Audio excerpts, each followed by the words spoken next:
తన జీవితంలో ఎన్నో భయంకరమైన వ్యాధులు, ఎంతో భయంకరమైన పోరాటాలు, అవమానాలు, తృణీకారము, అపహాస్యము, హేళన చేయబడిన ఆ పరిస్థితుల్లో కీర్తనకారుడు చెప్తున్న మాట ఏంటంటే, ఇదిగో నా చుట్టూ ఈ పరిస్థితులన్నీ ఉన్నాయి, బట్ నేను చావను.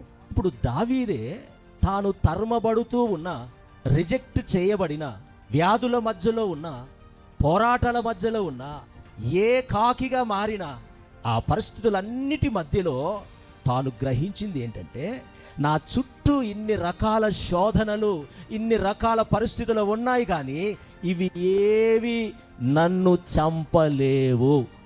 హల్లెలూయా. అందుకే ఒక విశ్వాసపు ఒప్పుకోలుని ఒప్పుకుంటున్నాడు.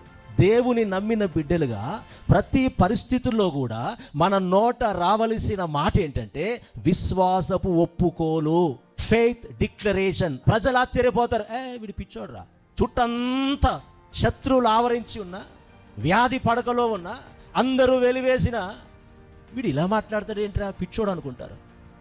విశ్వాసపు వాక్కులు మాట్లాడే వ్యక్తులను చూసి లోకం ఒకవేళ నవ్వవచ్చేవో, కానీ విశ్వాసపు వాక్కులను ఉచ్చరిస్తున్న వాడిని చూసి పరలోకము సంతోషిస్తుంది. చపలుడు దేవుని మైపడతా. దావీదు ధైర్యం, డైరెక్ట్ స్టేట్మెంట్, నేను చావను. హల్లెలూయా.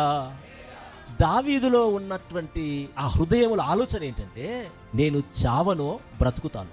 ఎందుకు బ్రతుకుతాను అన్న నిశ్చయతను ప్రకటిస్తున్నాడు అంటే, తన గుండెల్లో ఉన్న ఆశ ఏంటంటే, యెహోవా ఎవరో, నా దేవుడు ఎలాంటి వాడో, ఆయన నా జీవితంలో చేసిన అద్భుత కార్యాలన్నీ యెహోవా క్రియలు వివరించడానికి. చపలుడు దేవుని వైపు